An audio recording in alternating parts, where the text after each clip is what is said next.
तो हमारे सहयोगी रायबरेली से सीधे मानस श्रीवास्तव लाइव जुड़ चुके हैं। मानस, देखिए 2 दिन रायबरेली के दौरे पर, लेकिन बीजेपी के कार्यकर्ताओं ने काफिले को घेरा। अभी जरा आप ये बताएं, राहुल गांधी का काफिला कहां तक पहुंचा है और आज कौन कौन से महत्वपूर्ण कार्यक्रम हैं?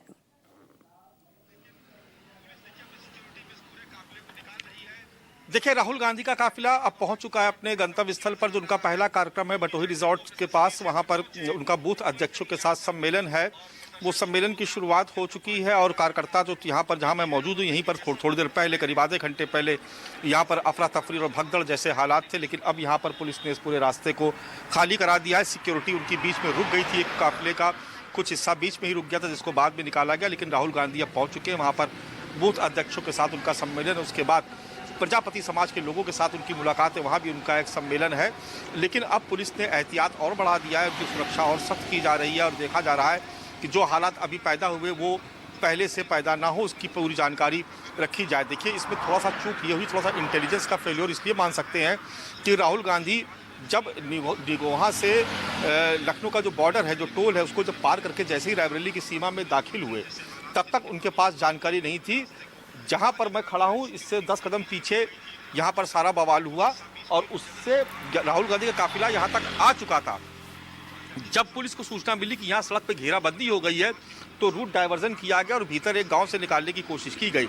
लेकिन चूंकि वहाँ से रास्ता ठीक नहीं मिला, तो वापस उसको डाइवर्ट किया गया और इसी रोड के रॉन्ग साइड से निकालने की कोशिश की गई। और लेकिन वो जो 15-20 मिनट थे, वो एक तरीके से बहुत बड़ा, यहाँ पर एक तरीके से कह सकते हैं कि क्योस हो गया था, बहुत भगदड़ जैसे हालात हो गए थे। ऐसे में पुलिस को काफ़ी मशक्कत करनी पड़ी, क्योंकि राहुल गांधी के काफिले को बीजेपी कार्यकर्ताओं ने घेर लिया था। मंत्री दिनेश प्रताप सिंह खुद ज़मीन पर धरने पर बैठ गए समर्थकों के साथ, और बहुत मुश्किल से जो काफिला था, उनका जो स्कॉट चलता है, वो काफ़ी पीछे छूट गया था। उनको दौड़ करके वापस आना पड़ा आगे की तरफ, और उसके बाद बहुत मुश्किल से वो काफिला वहाँ से निकाला गया। राहुल गांधी की गाड़ी, उसके साथ कुछ और स्कॉट की गाड़ियाँ निकाली गई, लेकिन बहुत सारी गाड़ियाँ सिक्योरिटी में लगी थी, वो पीछे ही छूट गई थी।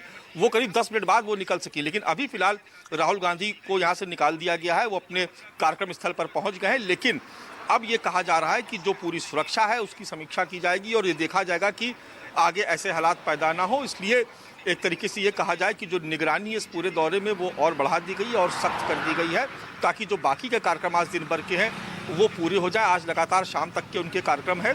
प्रजापति सम्मेलन के बाद वो अशोक स्तंभ पर जाएंगे, उसके बाद एक जगह उनका कार्यक्रम और कई बार वो औचक निरीक्षण भी करते हैं। तो ये कहा जा रहा है कि अब वो इस तरीके से ना जाएं, औचक निरीक्षण ना करें, शायद इस तरीके की भी बातें हो रही हैं। तो उसके बाद शाम को वो अपने गेस्ट हाउस चले जाएंगे और कल की जो बैठक है वो कल अपने गेस्ट हाउस पे मुलाकात करेंगे। उसके बाद चूँकि कलेक्ट्रेट में जो जिलाधिकारी आवास है, वहाँ पर रायबरेली के विकास कार्यों को लेकर जो हर 2 महीने पे दिशा कमेटी की बैठक होती है, उसमें वो शिरकत करेंगे। तो आज का जो कार्यक्रम है वो अब शुरू हो चुका है और पुलिस भी इस बात को इंश्योर कर रही है कि दोबारा इस तरीके के हालात पैदा ना हो।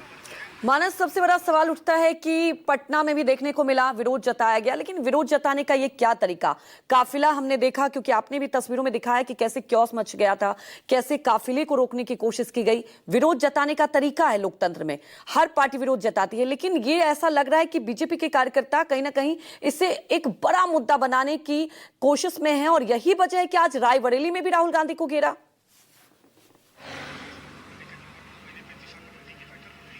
जी बिल्कुल, निश्चित तौर पर राहुल गांधी के लिए रायबरेली का क्षेत्र उनका संसदीय क्षेत्र है। और मैंने पहले भी बताया कि ये पूरा जो इलाका है, रायबरेली, अमेठी, सुल्तानपुर, ये पूरा गांधी क्षेत्र के, गांधी परिवार के प्रभाव वाला क्षेत्र है।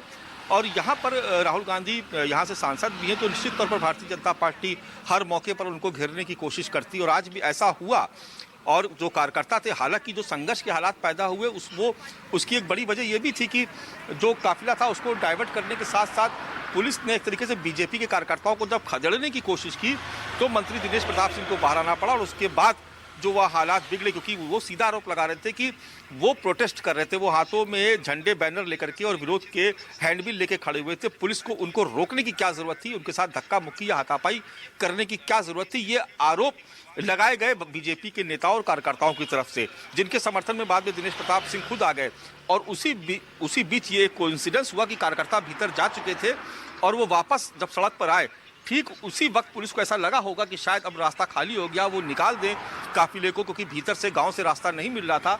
इसलिए वो रॉन्ग साइड से जैसे ही निकालने की कोशिश की, उसी वक्त कार्यकर्ता चूंकि इत्तेफाक से सड़कों पर थे और दौड़ करके उन्होंने घेर लिया।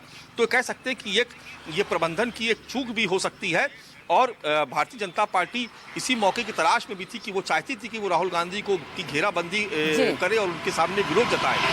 तो वो उस मामले में देखा जाए तो सफल भी रहे और उसके बाद दिनेश प्रताप सिंह भी जो मंत्री हैं वो भी धरने पर बैठ गए। लेकिन फिलहाल स्थिति को सामान्य करने के लिए पुलिस प्रशासन ने काफ़ी मशक्कत की।